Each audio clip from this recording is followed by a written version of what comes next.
عشقت میخونم، ترانه هم مقابله برای تو خوب میدونم. تو اون روزا که تو پیه بهونه بودی که بری، این اولین ترانه بود خوندم بهم جواب بدی. اگه عشق منی چرا با دیگرونی میخوای بری برو سوزونی، ولی یه روز میام.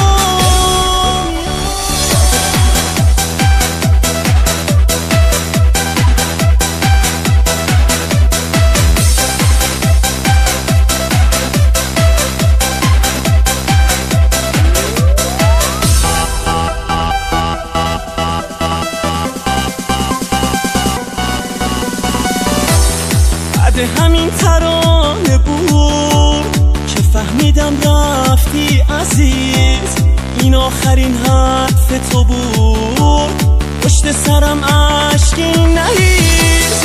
بعد تو این دلم دیگه از همه جایی رونده شد، با رفتن ترانه هام با حسرت از تو خونده شد. به خدا جهنمم جایی واسه تو نداره، حیف آتیش که بخوام روی سر تو بباره.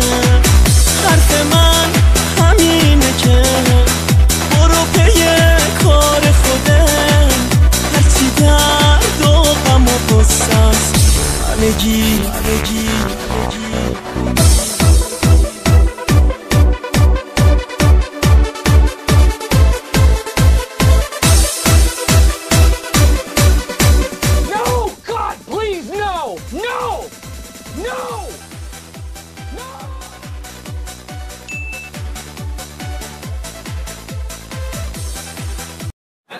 هذا أحمد الركابي.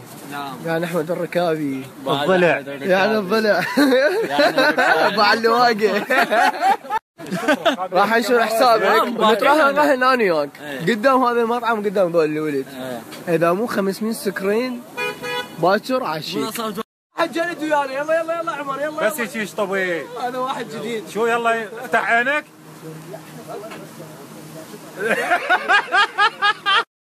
حرام ما حد يدفع شباب. عندك صرف جوازات؟ جواز هنا؟ صرف جواز هنا ادفع. يا سحر يا وحي عيوني، خافي عليك الناس يحسدونك، خلينا ننتظر واني ما اجي بدونك. عرفت الاغنية؟ سحرك عيونك والوجه نوراني، سبحان حسنك والحسن رباني، سحرك عينك ما ادري شنو نوراني.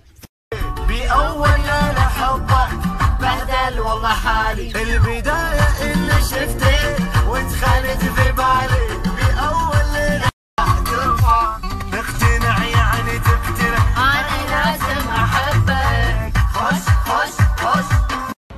اي هند شغل هذا عمل يدوي سلاح. نشتغلهم للبنات اللي يكونوا شابات وقاعدات في البيت ما يقدرون يشتغلون. اي نعلمهم يشتغلوها حتى يكون لهم مصدر رزق، وبالاضافه لهذا يسدون وقت فراغهم، يستغلوا بشيء مفيد. صح؟ صحيح. بس حبيت شغلك كلش حلو. هذا من شغلك؟ كلش حبيت. لا شي حلو فيرزاتشي.